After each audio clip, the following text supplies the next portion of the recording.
Hello there. Thank you so much for tuning into Town Meeting TV's coverage of the primary election season 2026. My name is Bobby Lucier, and this program is part of a series of candidate forums that we are hosting here in advance of the primary election, which is on Tuesday, August 11th. These forums are made possible by Town Meeting TV's generous underwriting partners. Thank you so much to those folks. You can find all of our forums at cctv.org/primary or on our Town Meeting TV YouTube channel, where auto-generated captions are available. And if you're tuning in on YouTube, please go ahead and subscribe to Town Meeting TV to just stay tuned to local democracy this election season. On tonight's program, we'll hear from 5 candidates running for state senate in the Chittenden-Southeast district. Those candidates are incumbents Ginny Lyons, Keisha Hinsdale, and Thomas Chittenden, as well as Elizabeth Ann Hunt and Joanna Grossman. Thank you all so much for being here. We really appreciate it. We've prepared a list of questions that you've all received, and you'll have 90 seconds to answer each question. We'll allow rebuttals, but only if a candidate is named directly, in which case we'll give you 30 seconds to respond. And if you are tuning in live, then we welcome your questions as well. You can call in at 802-862-3966, and if you call in, we'll do our best to prioritize your question. We do ask that your question be directed to all of the candidates here and not just at one in particular. And we're also just going to make sure that we're not repeating a question or a topic that's already been covered.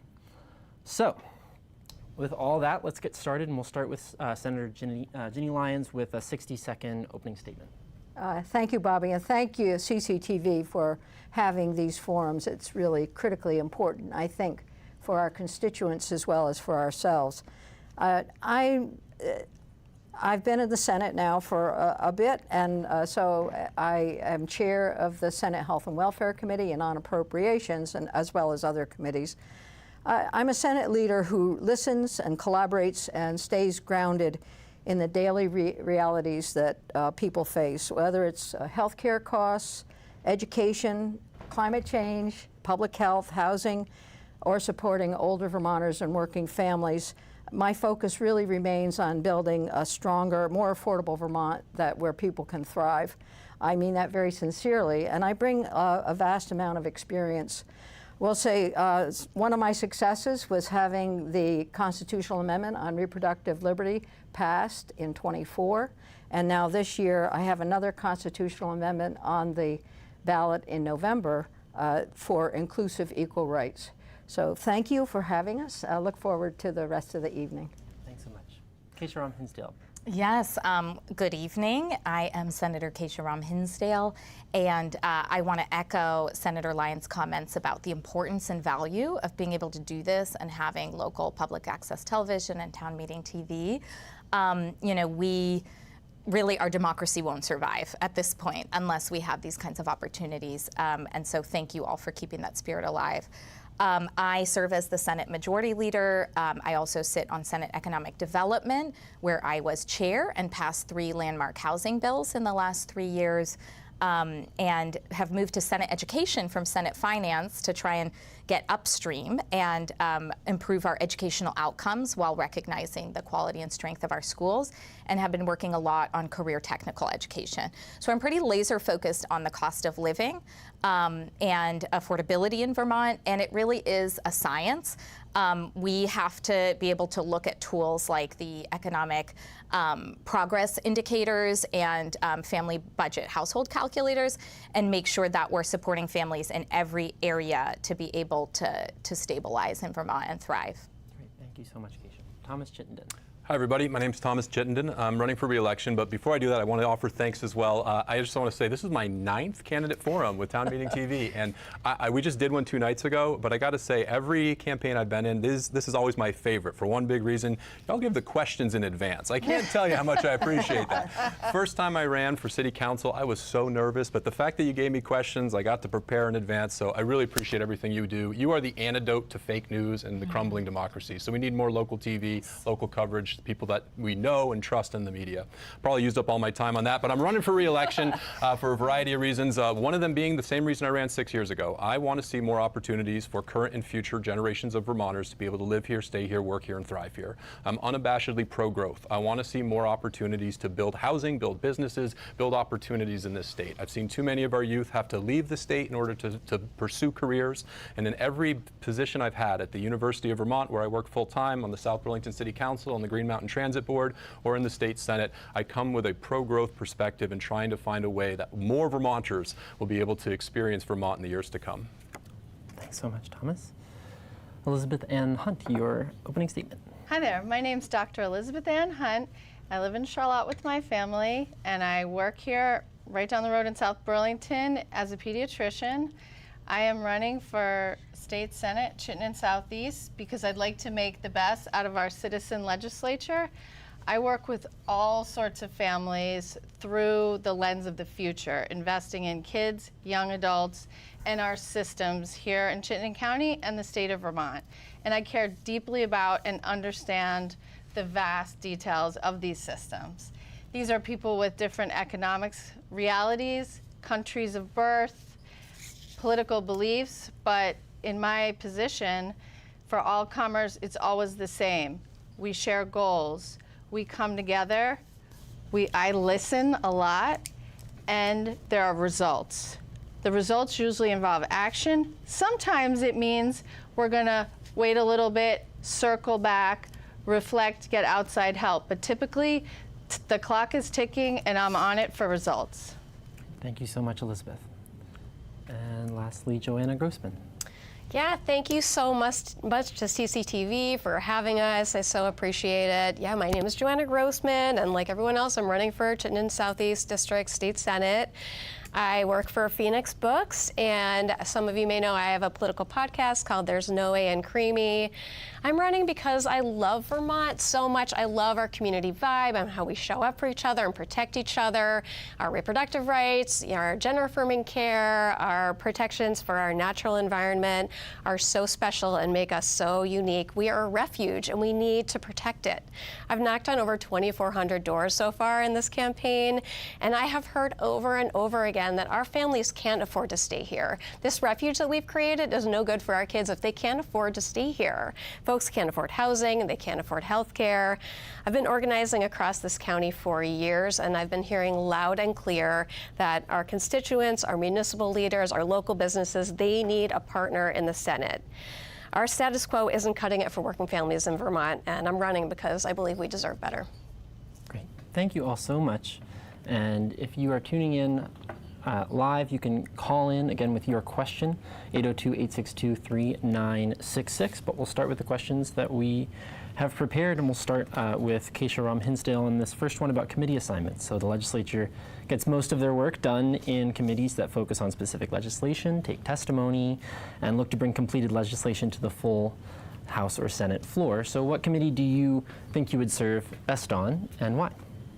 90 seconds. I don't know why this is such a hard question for me, but it could be because I'll never catch up to Senator Lyons, but I've just finished my 14th year in the legislature. I served 8 years in the House and was vice chair of the Natural Resources and Energy Committee, served on Ways and Means, started on the Housing Committee, and was really proud to return to that work as the majority of my work in the Senate, being the chair of the Senate Economic Development, Housing and General Affairs Committee. Served on finance, went to Senate Education. There are certain lobes of my brain that will never be developed, like healthcare, and that's why I rely on Senator Lyons, or transportation. You know, I think one of the committees that I'm looking at for the future, should I be privileged to be reelected, is the Appropriations Committee. We've just had a significant turnover in the legislature recently. Senator Lyons has been doing an incredible job on the Appropriations Committee.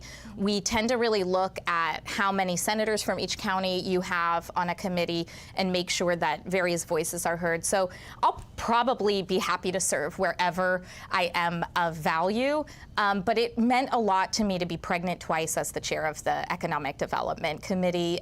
You know, I was the first woman to chair it, let alone to be dealing with childcare and housing and cost of living issues and know what it meant to be at the front of the table for the first time.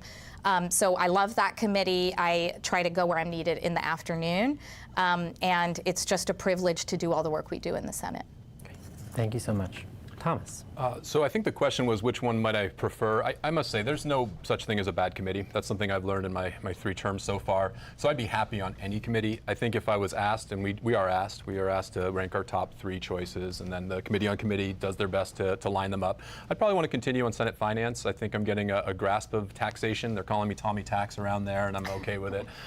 So I'm happy to stay on finance, but I'd also be happy on appropriations or GovOps, institutions, sure. But I did serve on education my first term. Then I was also on transportation. Now I'm on economic development. Happy to stay on that in the morning too. That was a new committee for me this year.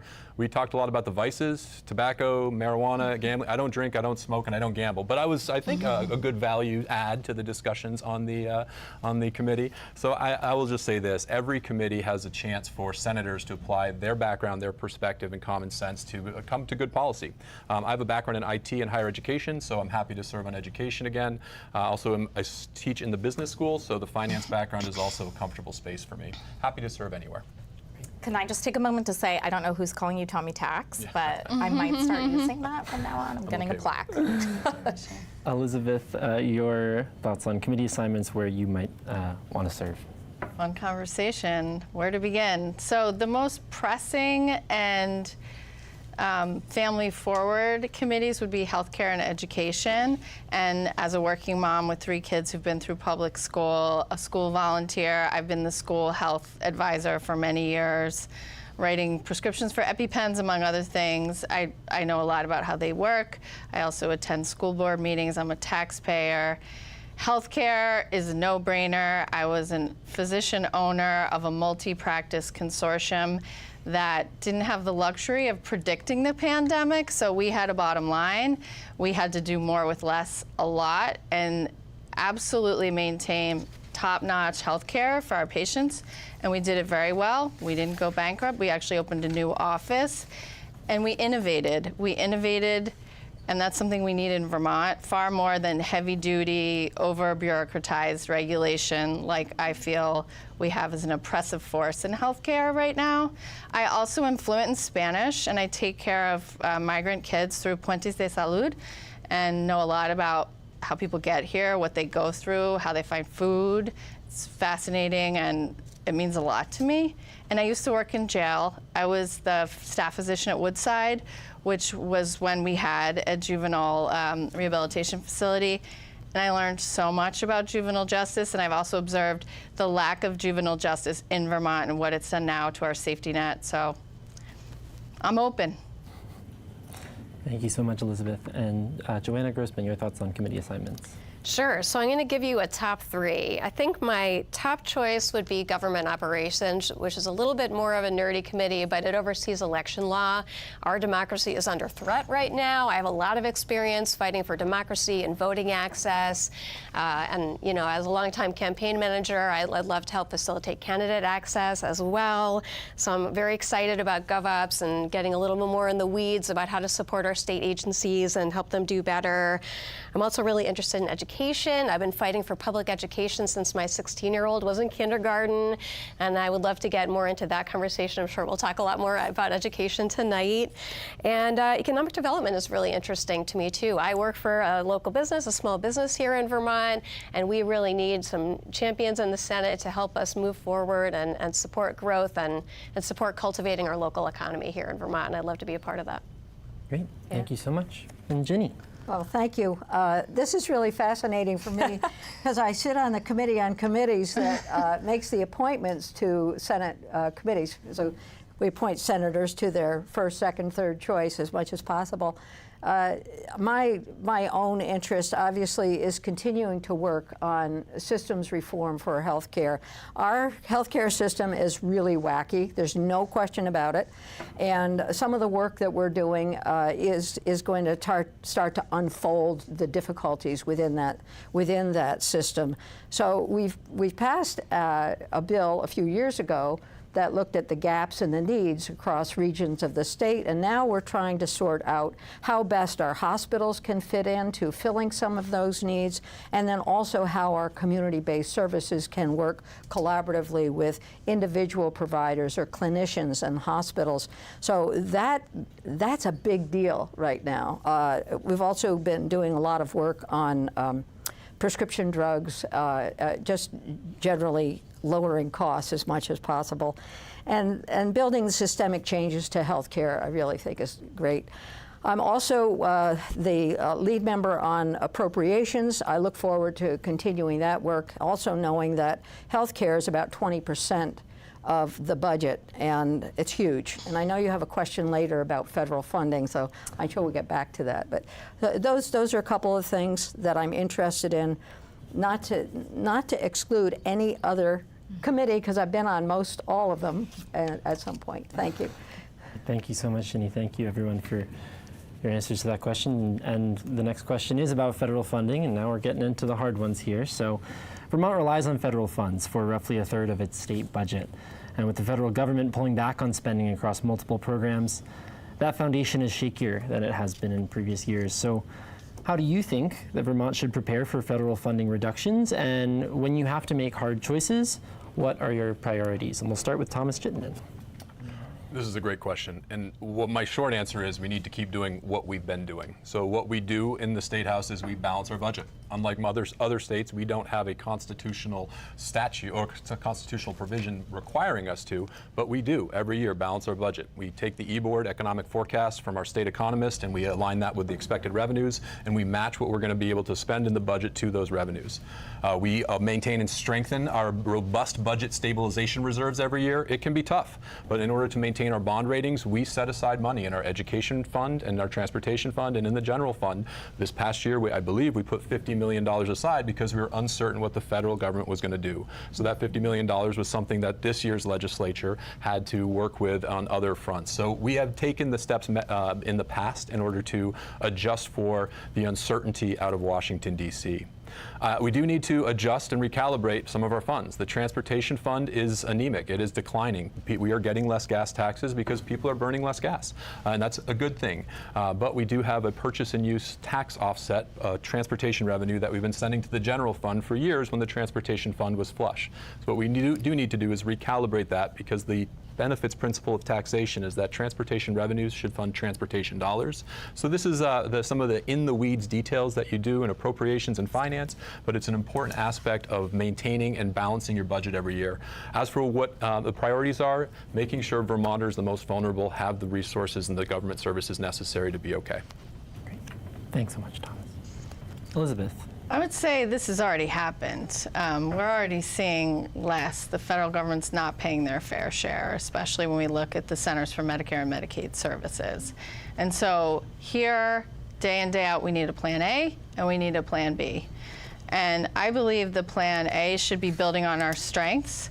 We should be inciting growth and supporting it in economic sectors in all of our towns in Chittenden County and beyond. That needs to be by design. We can't keep hoping for a huge influx of working human beings to our state. We had the largest decline in our population last year in 2025, and we need to right size a lot of our budgeting at the state level. So I would suggest we keep working really hard and accelerate efforts towards increasing accountability.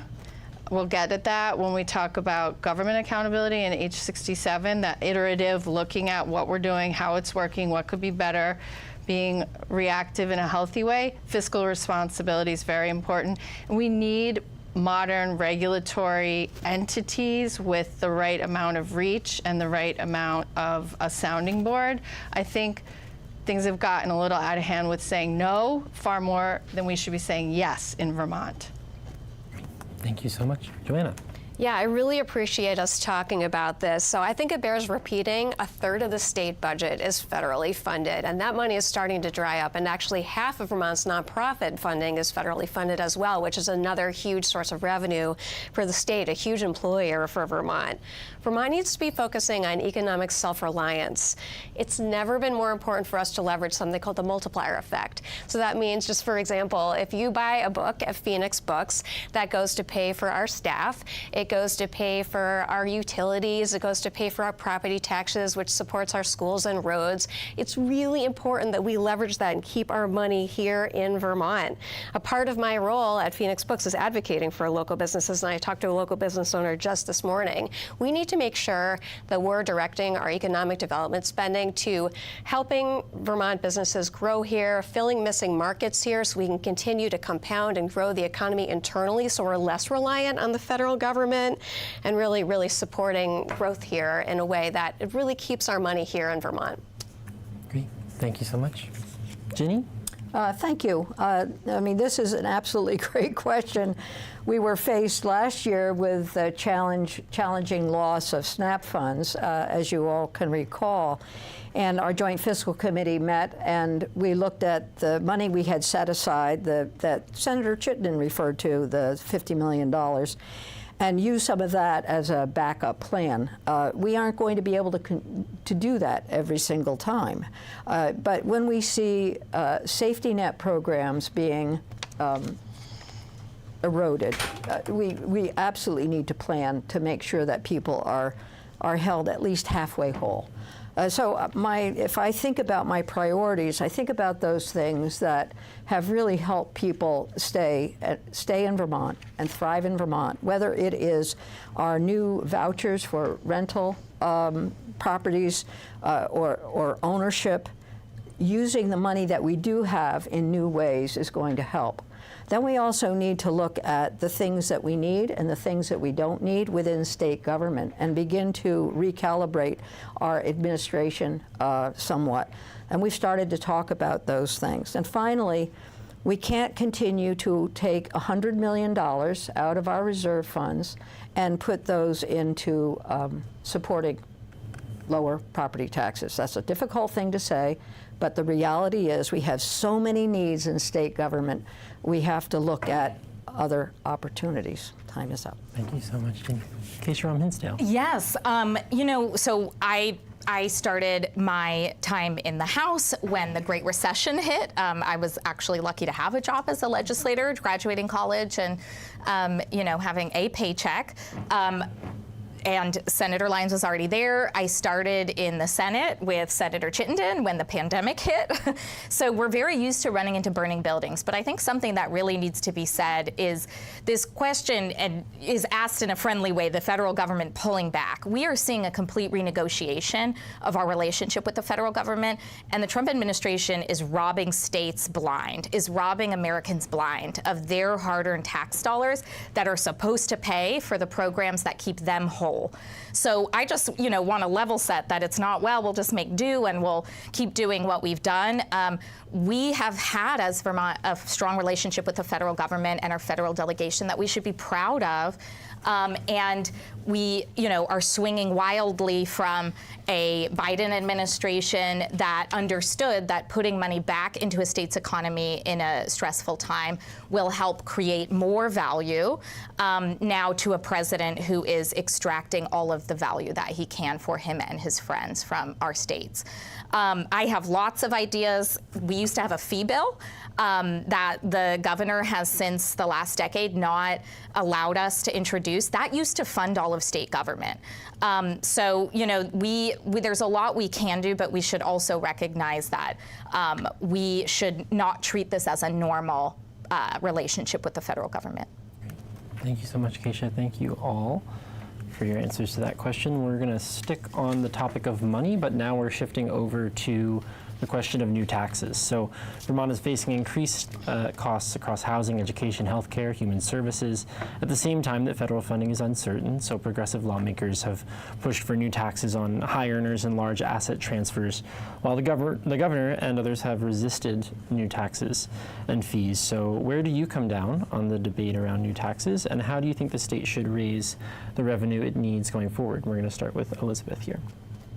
I'll frame looking at our economic foundation in Vermont in the next 2 years. We need a short game and we need a long game to invest in our future through our workforce, our infrastructure with roads, community recreation, healthy, thriving schools. But in the next couple years, I think we should try as hard as possible to be neutral, if not cautious with new taxes. I like the idea of looking at pre-pandemic education and healthcare funding and access, especially in healthcare. It was dramatically better than it has been in the past 6 years. And I think a lot of that, could be approached. We could get there. Efficiency, I believe, could be dramatically better, and I say that primarily from looking at healthcare in state government over many years.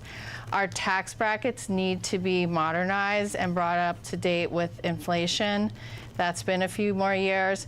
And once again, economic development, really having some hunger for that, some conversations, some listening. I know a lot about that working in small local business, and there is thirst for that across the aisle. Then look at taxes. We can't just tax and spend. Thank you. Joanna, your thoughts on new taxes? Yeah, well, this isn't going to be news to anyone listening or watching, but we have a major affordability crisis here in Vermont and across the country. Of the voters that I've talked to, and I think I mentioned before, there are many, I'm hearing over and over again that two of the major expenses that people are really struggling with are health care and property taxes. I do support the plan to recapture the Trump tax cuts here in Vermont to be able to pay for health care spending, reduce the pressure on local property owners to really make sure that we're making life a little easier and a little more affordable for Vermonters. My friend who works at Morgan Stanley likes to say that taxes are on sale right now. This is a really great opportunity to bring in new revenue, and it's not new taxpayers and it's not new money. We can just recapture it here in Vermont. Okay. Thank you so much. Ginny. Well, thank you. I know that you asked about raising new revenue and taxes, and I'll get to that in a minute. But we've been talking about the highest cost hospitals and highest cost healthcare in the nation. And since we passed our legislation in 2025, last year, we've seen hospitals working together collaboratively to save between $100 and $300 million in hospital spending. That's significant. So a lot of what can happen to improve our fiscal outlook is the work that can happen without legislation, albeit, yeah, sure, we passed a law that said, please go out and work together, but they're working together. The other piece of this, I think it is important that we look at new taxes. How do we pay for our roads? Right now, our general fund is pretty destitute, and we have a difficult time supporting all that we need to support for transportation infrastructure. So looking at what's the relationship between our electric vehicles and hybrid vehicles and the loss of revenue from diesel and other fossil fuels, that's important. Also thinking the highest earners, we need to look at that and how can we balance out who's paying what from the income perspective. I think all of those things can happen. They can happen in the Finance Committee very nicely and then send a little message over to appropriations and we'll get our work done. Thank you, Ginny. Keisha, your thoughts on new taxes? So I'm a tax nerd, so I started talking about the fee bill when we weren't even talking about taxes. And I'll give Senator Chittenden some credit. And Senator Lyons and I have done a lot of work to preside over two of the last new tax revenues that we have passed. One was our first payroll tax in history for access to universal child care. That was Senator Lyons, signature work. It took a lot of business partners, and I was proud to chair economic development during that time. But this was essentially saying this is something the private sector does not do well, and we would be better off pooling our resources and paying for our most important resource, our children, together. So passing universal child care with a new payroll tax was an incredibly proud moment for all of us. I also wrote the contours of our first second home tax in Vermont. 4 years ago, it became clear that second homes are one of the things that we have a lot of in Vermont and don't need as many of. And if people can afford a second home, that is a pretty good proxy for having some wealth. So I was proud to write the first increase in the property transfer tax for someone who's going to use a property as a second home. And that became the foundation for our second home tax that we've passed to look forward to an annual property tax on second homes that looks different than the primary home tax. Great. Thank you so much, Thomas. Thank you. So yes, your 3 senators have led the charge and passed new revenues. So 2 of them just mentioned just now, and I was proud to have supported the child care payroll tax. That aligns with the benefits principle of taxation. We take a little bit out of paychecks in order to fund child care services so more people can go to work. That's an important principle. We also are moving forward a second homes tax, which is exactly what we need to do to align our housing objectives with our tax policies. We also this year decoupled from the federal tax, big beautiful bill, or big ugly bill, however you want to call it, to the tune of about $21 million, changing how Vermont treats research and development as well as qualified small business stock. So we have raised new revenue, and this governor, I know he is publicly very averse to taxes, but he has signed tax bills. He didn't sign the child care one, we overrode him on that, but the others he has signed. He just assigned another bill to raise additional revenue on data brokers. So there are revenues that we have passed. These senators, this Senate, this governor have passed because they made sense. There are rational arguments for them. But what's important is that we can't rely on a strategy of continuous tax increases to cover spending gaps. The best solution is to adopting policies that grow the economy to increase tax revenues for more economic activity. But there are 2 certainties in life: death and taxes. We have to tax things, we have to raise revenues to pay for government services, and so it's all about finding the right balance of taxes that can make a reasonable, rational argument to get all invested and involved parties at the table to agree to it. Great. Thank you all so much. We're now going to get into some of the issues that folks don't typically hear about as much. So Vermont's part-time citizen legislature passed nearly 250 bills this biennium, covering everything from education reform and housing data privacy, animal welfare, agricultural security, neurological rights, gender equity and corrections, immigration accountability, and environmental protection. So the question, what are 2 issues where you feel most prepared to lead towards legislative change? And we'll start with Joanna Grossman. Yeah, sure. Well, I mean, I would love to talk, I know we will talk about education, healthcare, and housing a lot, so I'm not going to talk about those right now.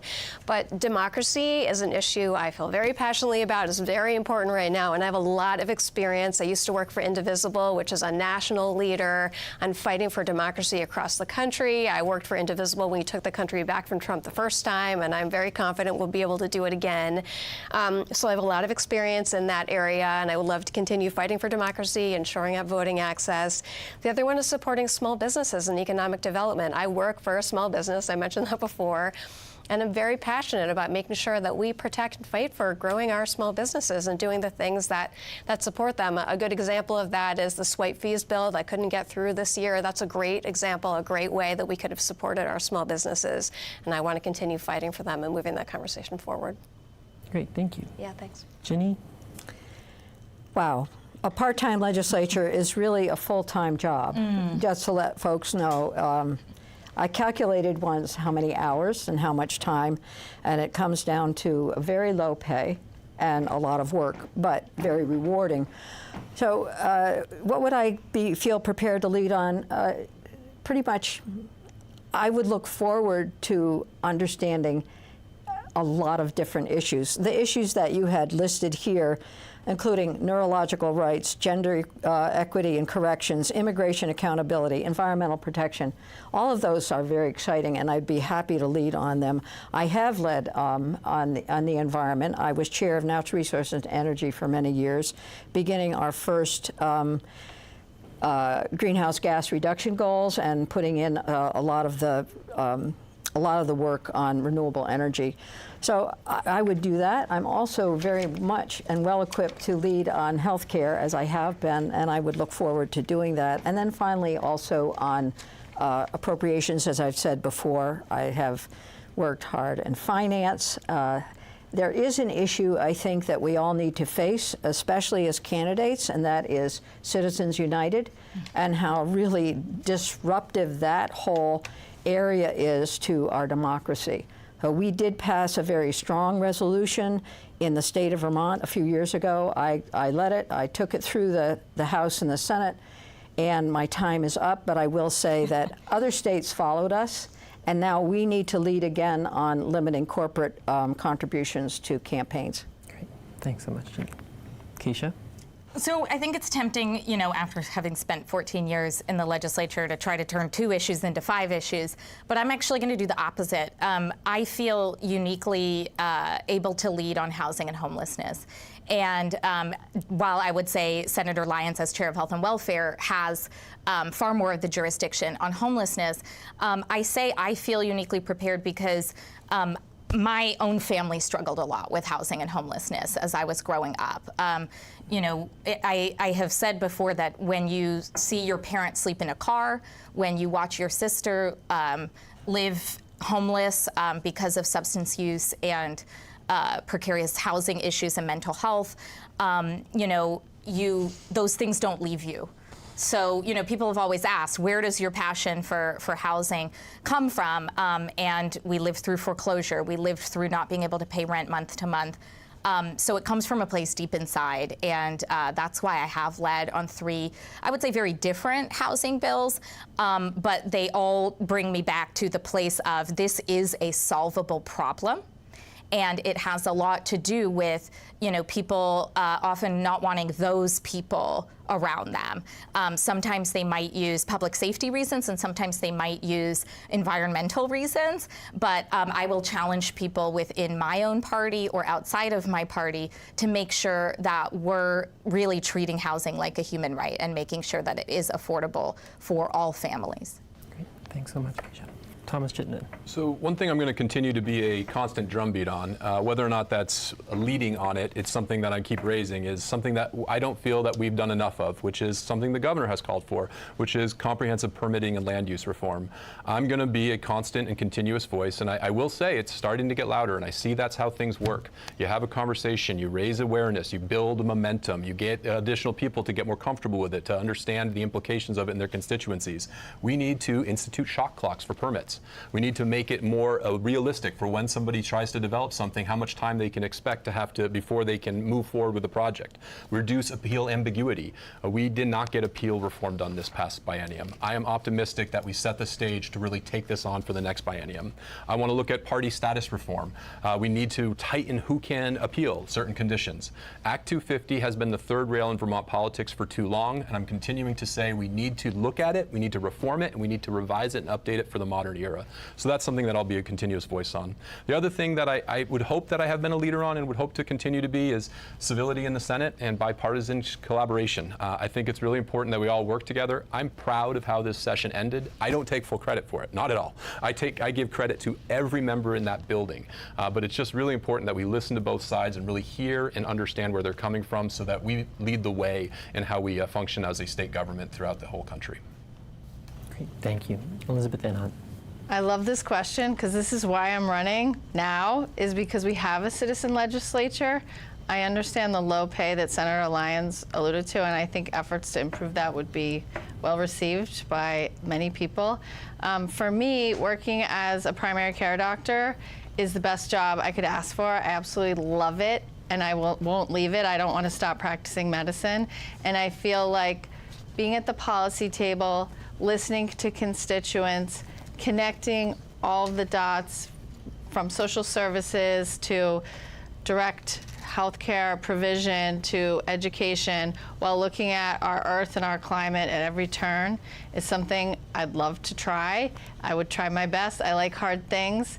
I like learning, and I like disagreements and different perspectives. I really strive to be in those conversations and come out of them with solutions, and I feel ready to do that with my experience and my stature in the community, and that accountability would be baked in. You spend time at the State House, and then you go to the community and you're working your butt off, listening to people and seeing how things pan out, and internalizing that and responding immediately. I strive to do that this year. Thank you all so much. Another reminder that if you're tuning in live, you can give us a call, 802-862-3966, and we will air your question live for all of the candidates here. I did get to everyone for that, right? Okay, yeah. Are we all okay? I was just telling Senator Lyons she starts now. Okay, yes. Courtesy reminder. That's true. Okay, we're all on the about same halfway page. through, I Okay, think. good, because I'm trying to keep track over here as well. Bobby. Comes around, goes around. Okay, well, no, we do have to ask this next one, which is about education spending. So, Vermont's student enrollment has been declining while per pupil spending continues to rise in the state. So, what does a sustainable long-term solution for education funding actually look like? And we'll start with Senator Jenny Lyons. Instead of a minute, I get 5 hours. But I will. 90 seconds. No, 90 seconds. I will make it short and sweet. Obviously, the task force that we had in place last summer worked very hard to bring forward some recommendations and ideas for a new law that is now in place, H955. And I think this is one of the questions that we will be looking at throughout the next legislative session. Having said that, when we talk about, oh, golly, Ned, declining enrollment, but the costs aren't going down. Well, we also need to take into consideration the externalities that schools are facing as much as everyone else, whether it's inflationary costs related to heating or whether it's costs related to the need for more mental health services for kids in schools. All of those pressures are going to demand investment in our schools and our kids. So before we begin making an equation between fewer kids and higher costs, let's figure out exactly what the costs are. That is exactly, I think, what we are going to see during the discussion next session. And I know that everyone will have a lot to say about this, but there are sustainable solutions to this that can maintain and help our local decision making at the same time that we have some oversight over expenditures. Great. Thank you so much, Jenny. Keisha Ram-Hinsdale. So I don't know if Logan can keep us panned out to the three of us right now, but something occurred to me as I was listening to Senator Lyons speak, which I tend to wait for on the floor, and then often Senator Chittenden might speak after me. I already stole his pen. This is the same exact order we sit in on the floor of the Senate, and I say that because in the afternoon we often check in with each other, and then I go to Senate Education, Senator Chittenden goes to Senate Finance, and Senator Lyons goes to Senate Appropriations. That's absolutely the team you need to get anything done on education spending, because it is not our school's fault that the education fund, is ballooning and is kind of tethered to the property tax. My focus in the afternoon on Senate Education is student outcomes. And, unfortunately, those are often the last thing to be discussed when we're talking about education spending. Most of us, I have 2 toddlers at home, most of us would give the world for our kids to have the best education. And our schools do an incredible job with relatively little spending per pupil. It is the pressure that we're putting on the entire system that needs to be solved in all 3 of our committees. And so, my focus is really on the kids and what is going to make them feel successful and our schools feel successful, so that we're not just looking at how much are we spending, but what are the outcomes that we're getting and how do our kids feel successful instead of experiencing chronic absenteeism and a lack of a workforce path. Great. Thank you so much. In this conversation, I always like to level set. For 200 years, the legislature in the state of Vermont have been wrestling with how to fund education and how to do it fairly. And we've been wrestling with it at the local level too. You can go back 10 years ago, Act 146. very similar. And a lot of what we're doing this year is a revisit to that with new contours. Prior to that, Act 68. Prior to that, Act 60. The vicious act of 1867 was consolidating school districts. We are just continuing the very important task of trying to deliver the best education we can for every kid in Vermont. What our current struggle is, what our problem is, we went from 105,000 kids in late 90s now down to under 80,000. We have a declining student enrollment. And when you look at spending per pupil, that's a ratio. The denominator is shrinking, so your spending per pupil is going up. So what we're trying to do is rationalize the system. And what does the long-term sustainable solution for education funding look like? It looks a lot like what we are moving forward with what we did this past biennium. We need to rationalize our school districts. Now that does not mean we need to close elementary schools all across the state. I, for one, as one Vermont state senator, want every community to have an elementary school serving K through 5 kids. I don't want them taking buses all over the place. And that's what's in our Constitution. We need elementary schools all over the countryside, but we do need to rationalize middle and high school so that its kids can get a greater depth of education. And this day with their tablets, they can get a lot done on the bus. There's more that I wanted to add to this, but I already am running out of time. But the foundation formula is also something that can be part of the solution, but we have to do it carefully. And I have big concerns about some of the trajectory of that conversation. But if other states have successfully done a foundation formula, we can do it too if we apply certain contours differently than what has been in this discussion the past 2 years. Thanks, Thomas. Elizabeth. The variables impacting educational funding that I can speak to are the role of the cost of health insurance, which is one of the 3 prongs driving up spending, while per pupil spending has been relatively level. And so bringing that down with all the different innovations that are possible is critically important. And I think it does take a clinician, ideally someone who understands all of the moving parts, to stand up to payers and look at where we've been, where we're going, and the crux of our demographic challenge in Vermont, which Senator Chittenden just referred to, our numbers of Vermonters. The second is the mental health of young people in our community and around our country. So we've seen mental health decline, lots of ups and downs in the past years, and that's changed need in the classroom and in our communities. And I think many of our schools have responded beautifully by being there for their students, doing their best, but it comes at a cost. The amount of special education dollars is notable, and I totally get where it comes from. I do chronic absenteeism family nighttime Zoom calls with psychologists and school professionals and just listen, and it's really helpful. I think we need to modernize governance. I would love to see universal pre-K come back and folded into our educational budget. We have childcare, but universal pre-K dovetails to it, and it should be a right for all families. It should be better. Thank you, Elizabeth. Joanna. Yeah, I am an emphatic supporter and defender of public education. I've been fighting for public education ever since my 16-year-old started kindergarten. I feel very strongly about it. And I was deeply disappointed that the legislature supported the plan in motion that would pull over $60 million out of Chittenden County schools. They also passed spending caps. I want to remind folks that every school district in our Senate district worked very hard to pass our school budgets. These spending caps, if we level funded those school budgets, would trigger serious tax penalties that would not reduce our taxes, it would significantly raise them. The alternative would be cuts to our schools. That means laying off educators, cutting school budgets, and that's always an equity issue. We know when there's school budget cuts, it always affects the most marginalized populations the most, and it's a democracy issue. It's our vote and our tax spending, and our school districts knew what we needed and what we wanted, and we worked hard to come to community consensus on those things.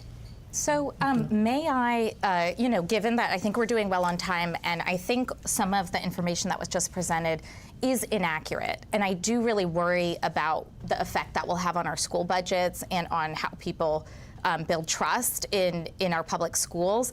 The legislature... Just 30 seconds, okay? Yes, yeah. Did we change the rules on rebuttal? I'm sorry, I'm just trying to understand. That's a good point, Joan. I'm sorry, Keisha, I can't. We'll have to let voters go out and find the information themselves. If I could just say, there was nothing that moved ahead with a $60 million cut to our school districts. You can use your time in a future question if you'd like to address it, but thank you. So the next question is a little bit wonky, but it is important. We're talking about legislative oversight and government accountability.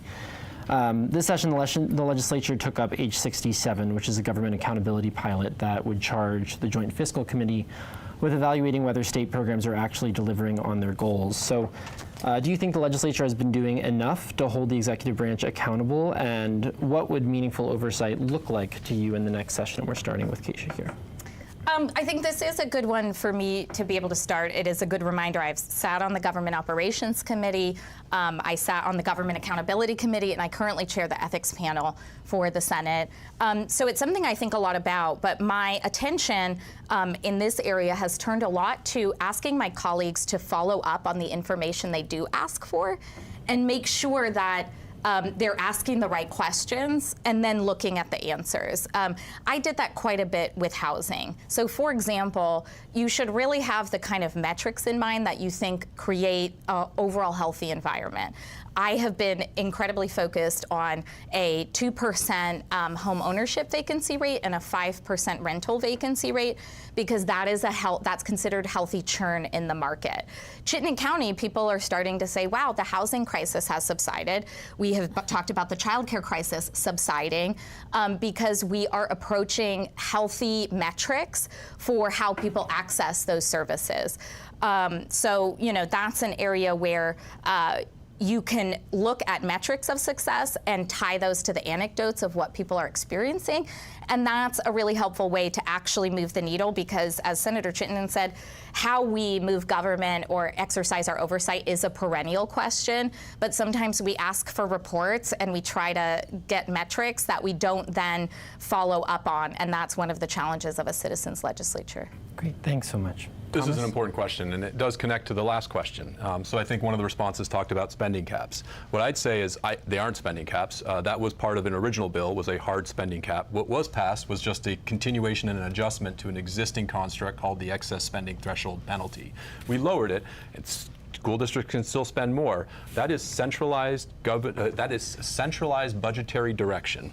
We are giving guidance to school districts. Since we put an education fund in place in the 90s with Act 60, everybody's school budgets get pooled together and then we use this formula to allocate how much everybody pays. It is one fund where we're all paying collectively for our kids' education. The problem is we have great disparity. Some districts are approving budgets, spending a lot of money on their kids and they're giving them a lot of great advantages. Some districts are not. And so this disparity that we tried to address with Act 60 hasn't been achieved. So what we're trying to do with the excess spending threshold is honor local control while still reducing variance to give centralized budgetary guidance through legislative oversight as the question prompts. So I think that does fit with the question. I also want to say that I was disappointed that the government accountability pilot didn't pass. Representative Waters Evans worked really hard on that, and I really hope we come back to that next year. That would do what a lot of our neighboring states does. I don't think we have an ethics problem in the state of Vermont, but we certainly can do more to have standards and guardrails for our legislators so that everybody feels comfortable with the rules and transparent guidelines that we have, or should have. Great, thank you, Thomas. Elizabeth? I love transparency. I think the public wants it. In the medical field, that's how we make progress. That's how we do research. No one has to find a cancer treatment track. It's all public knowledge. And I think H67, right, was a great start. It seems to me that many bills can take on a life of their own. I mean, who knew we would be talking about Act 250 as much as we are now than when it was passed? And so I like the idea of iterative look backs and check-ins because institutional memory is hard when you're really busy and you're faced with new and really fiery issues day after day. So I love that idea of moving forward with that. I think applying it to our educational funding frontier is critically important. We have labor costs to look at. We have small schools in small districts that could be, the tax implications for them could be significant. And then the school districts like CVSD that function at scale, we really need to make sure, see how they're affected. The potential detriments are there. And so I like accountability so we can keep this right in front of us as voters at all times. Great. Thank you, Elizabeth. Joanna? Yeah, I feel like accountability, one of the roles that we can play better in government accountability is better partnership with our municipalities. You know, I hear over and over from municipal leaders, I said this earlier, I think, that, you know, they want a stronger partner in the Senate and in the legislature, and helping them with accountability is one of the ways we can do that. I also really think it's important that we continue to provide support and empowerment for our state auditor. Tim Ash was actually on my show and talked about an incident where, you know, when he was in the Senate, you know, they passed supports for the state police to buy bulletproof vests, and they ended up buying AR-15s, and he was like, okay, so then we need to do more on government accountability, and that was an important check back. So it's really important that we make sure that our auditor has the resources that they need. Great. Yeah. Thanks so much, Joanna. And Ginny. No, thank you. Absolutely, the auditor is key in oversight, and we do get reports, and we get a general report from the auditor every year, and it's important to look at those and use those as much as possible for guidance on how to move forward in individual committees. We also have a Health Reform Oversight Committee. We have a joint judicial oversight committee. I happen to be on both of those. And we also have, we have the Joint Fiscal Committee, which I'm on, and I don't know how we would expand our work to include government accountability. That would be huge given the current work that we do, but it's worth looking at.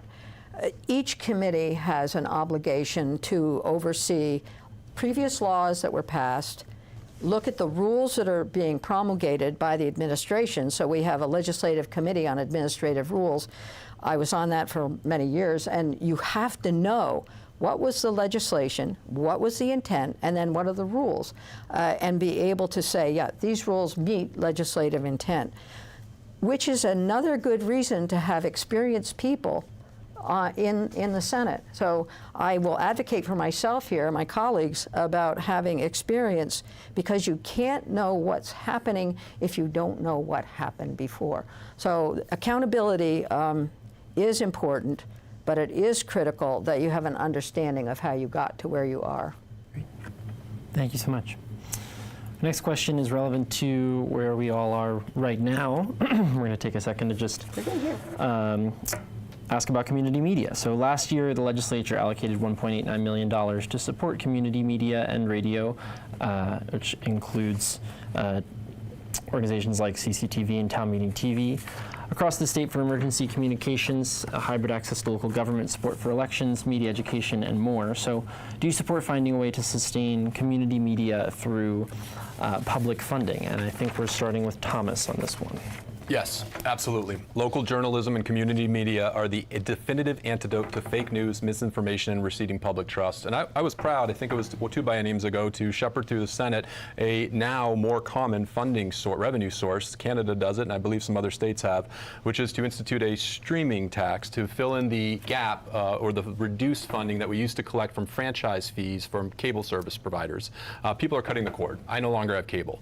There is a fee that's been in place since the 80s that when you pay for cable television, part of what you pay funds this program that we're sitting at right now. That has been declining as more and more people have cut the cord. What Canada has recently passed is they've supplanted that with a small fee on Netflix, on what do you call the other ones? HBO Max and the other ones. So yes, I definitely support that, and I'm optimistic that this coming biennium we can take another swing at it. We got it through the Senate, but then we found the money in another source, and so we sort of put it on the wall. But it's something that we need to look at again, because this is how we keep trust in the media and in our government, with journalists separate from the politicians talking about things, bringing them before the people to answer questions like this.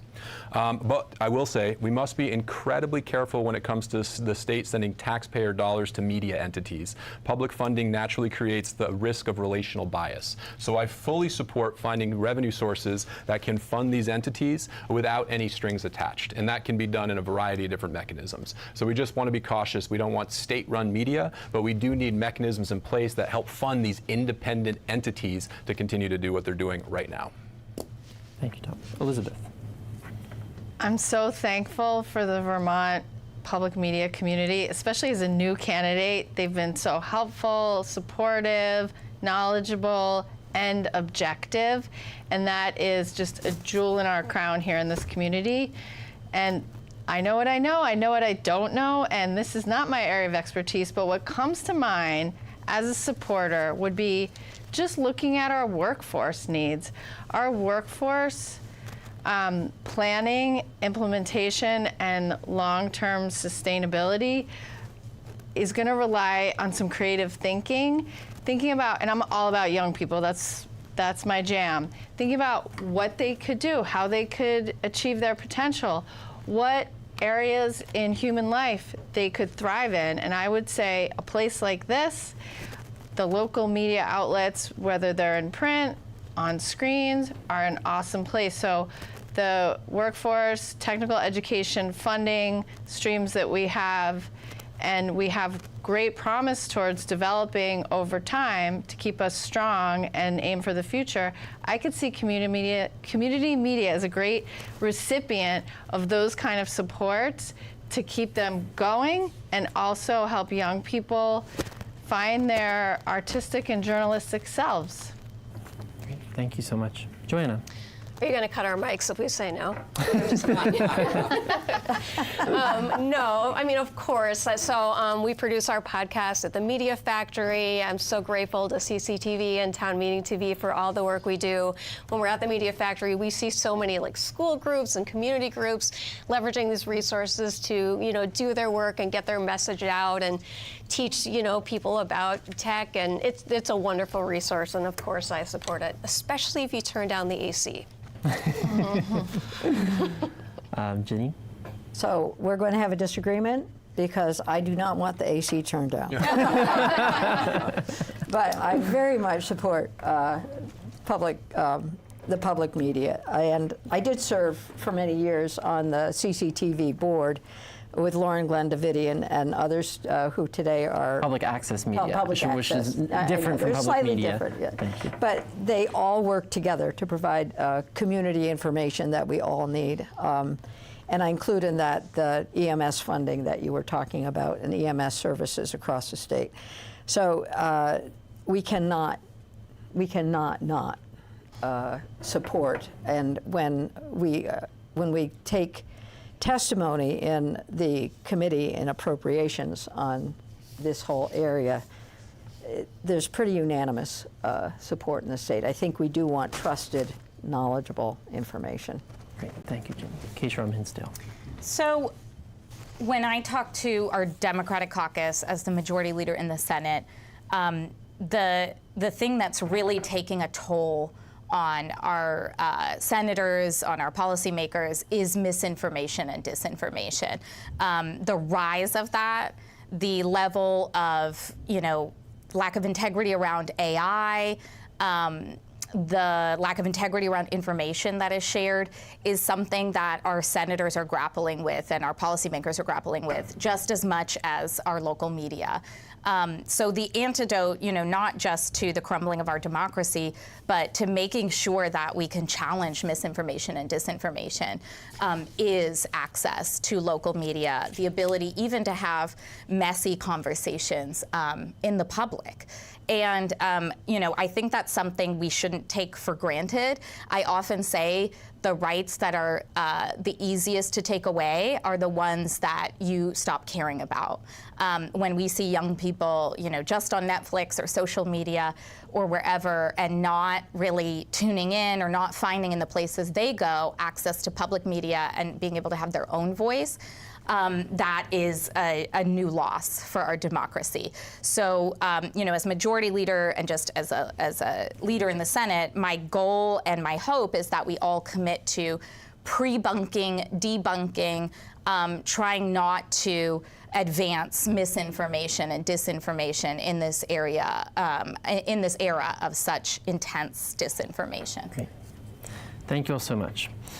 With about 10 minutes left, we're going to move into our quick lightning round questions. So these are yes or no questions, and they are. We're going to ask that you try to stick to 10 seconds or less for your answer. So just one sentence or two. Lightning round questions? Yeah. Yes, you do all have the, okay. So we're going to start with Elizabeth, and I'm going to change who's starting for each question here. But the first question, should any private schools in the state be funded with public dollars? Yes or no? Yes, independent schools are the only option in many geographic areas in Vermont, and I say let's go where the kids are. Great, thank you. Joanna? As long as they're held to the same rules and standards. Great, thank you. Ginny? Yes, all of the above. Keisha? Yes, any school that is part of our public system should be treated like a public school, and I wouldn't consider those just a private school, but an independent school, which is an important distinction for us. Thank you. Thomas? Yes, approved independent schools. They play a longstanding and important role in some of the most rural areas of our state. Okay, yes, across the board. Next question, we're going to start with Joanna on this one. Do you support a wealth tax in Vermont to make up for federal tax cuts? Yes, especially to support health care and property tax relief. Great, thank you. Ginny? Yes, but I think it should be complementary, not replacement, Great, not addition, sorry. Keisha, do you support a wealth tax? So the second home tax that I wrote is the best proxy to a wealth tax that we have in the state. I worry when we talk about an income tax, that might be someone's one-time income event, like selling their house, as somebody who's wealthy. Great, thank you so much. Thomas, wealth tax? No, taxing wealth is very difficult. We only tax property as wealth. Income, I do support calibrating and increasing income taxes, but wealth taxes are not easy to do. Thank you. And Elizabeth? Not really, and definitely not as the single funding stream for universal primary care in Vermont. I think that is, there's a snowball's chance in July that would come to be. Okay, thank you all for that. Those we're split on that one. Next one, starting with Ginny. Do you support building a new women's correctional facility in the state? Absolutely, the current one is ridiculously falling apart. Yeah, Keisha? Yes, we've seen that with juvenile and women's facilities. As we fight about it, people are in substandard conditions or solitary confinement, and that's unacceptable. Thanks. Thomas? Yes, one with trauma-informed care, gender-responsive programming, and robust reentry pipelines. Okay, thanks. Elizabeth? Definitely, I worked in a correctional facility, and they're a core foundational need in our community. Joanna? Yes, it's much more humane than the current option. Thank you, and that was Ginny started that one, so the next one we'll start with Keisha. Do you support using state dollars to build a new UVM athletic complex? So we very carefully 10 used seconds. unclaimed property to fund a new complex. I was part of the committee 20 years ago in the last recession. Yes, I support this. Great. Thomas? Absolutely. Chittenden County is the economic engine for the state. UVM is the head gasket for that engine, and this needs to happen for UVM to stay viable in the coming demographic cliffs that we're facing. Great. Thank you. Elizabeth? Go Cats, go. Lovely. God. Sorry. That one. So yes. That's a yes, Okay. Bobby. No, that money should have been spent on scholarships. Okay. Ginny? So yes, and we did protect the scholarship funds and only used a teensy bit. So absolutely yes, what we did in the budget bill is a really good thing to do. Thank you. And the last one, I think Thomas is starting on this one. Should Vermont move to a full-time legislature? No, we're too small. Okay. Ditto. Yeah. I'm open to it. I don't know. Okay. Ginny? No, but I do think we could have 4-year terms for the Senate and for statewide, and that would go a long way to improving outcomes. Okay. And Keisha? No, but we need to be compensated so that everyone can serve in the legislature, and we are not right now. Okay. Thank you so much for that thrilling lightning round. And thank you for keeping your remarks brief. We now will have time to, this will probably be our last question. It's on healthcare costs. Okay. And I think, where are we starting now? Because Thomas started on that one, so we'll start with Dr. Elizabeth your Hunt. wish. There you go. And so Vermont has some of the highest healthcare costs in the country. Vermont's hospitals are losing money as patient visits decline, putting rural and community medical centers under real financial strain. So how do you think about the tension between bringing costs down and keeping hospitals financially viable, and what else needs to be a part of the solution? I will just mention that because we've got about 7 minutes left, I'm going to give each of you 90 seconds. We're not going to have time for closing statements. This is going to be the final question of the program. So we'll start with Elizabeth. Great. As a working primary care doctor, I've seen this house of cards crumble, and it's heartbreaking because the needs Vermonters have are right now. This is complex. If it were easy, it wouldn't have happened. We need to corral some of the leadership to focus on simple, attainable goals, working with payers, making fee schedules transparent, and also balancing primary care investment with lowering hospital costs. Like I said, I'd like to get back to pre-pandemic access to primary care, at least 12, if not 15 cents on the dollar for primary care in Vermont. And this will help our educational costs, our workforce, our municipalities' costs, to have a health insurance costs go down. The Rural Health Transformation Program has great promise, and I was part of those early meetings, and I believe deeply that investing in entities like the Blueprint for Health and many of our cooperatives in communities like with designated agencies, mental health service providers, in-state and primary care, the job can get done. We need innovation, less regulation, more transparency, and then a timeline the public can see and that people are held to. Great. Thank you so much. Joanna. Healthcare is a human right. It is so important. I mean, I have talked to, well, in January, 30,000 Vermonters lost the subsidies to be on the healthcare exchange. I have talked to so many voters, so many residents of our district who now have eye-popping premiums that are simply not attainable. Folks are still paying out of pocket for surgeries and really struggling to pay for health care. And that's why I support recapturing those Trump tax cuts to get some new money into the system, some new revenue into the healthcare economy. I'd really like to see that move forward. We absolutely need to make healthcare more attainable and more sustainable here in Vermont. Thank you so much. You do have 30 seconds left if you'd like. We're not going to have closing statements. I'd also love to see us move forward with site-neutral billing to make sure that we're leveling out the playing field and bringing down the cost so that more independent providers can build care. Yeah, absolutely. We need to help Vermonters afford life here. Great. Yeah. Thank you so much. Ginny Lyons. Okay, thank you. Yes, having passed several bills that are doing all of the things that we were just hearing about, and we are moving forward. So our Act 167 a few years ago that are identifying the gaps and the needs across the state, and now the Rural Health Transformation Grant Program, which will be implemented to fill some of those gaps and those identified needs. The Blueprint for Health, which I did help write initially, and which will link our primary care docs with community-based services. Critically important to continue moving forward on that, but we can't do that when we're losing primary care docs. So we need to ensure that the workforce that we have are reinforced with things like new residencies that are occurring in Gifford, our Maple Mountain residency program, our other workforce programs. All those things need to go forward. Hospitals, we passed a law a few years ago asking hospitals to develop a financial sustainability plan. Hospitals are now finally doing that and realize the urgency of being a part of this transformation. We will continue our work. It is really catastrophic that the governor vetoed S-190, had some very key provisions in it. The one we hear about the most is lowering property taxes by lowering health care costs for school districts by reducing the cost for educator and education staff insurance policies, as well as for small businesses and individuals. So that is really terrible that that wasn't passed. And we could talk more about that when we have more time. Thanks so much, Ginny Lyons. Keisha So I treat this like every problem, systemic problem in the legislature, and I think, what would Senator Ginny Lyons do? No, but in seriousness, and I think she wishes I would do more of that, Senator Lyons has been an incredible champion, and it should not be lost that we need people at the table consistently, to not forget efforts we've tried in the past to create access to universal health care. Negotiations we had with the federal government.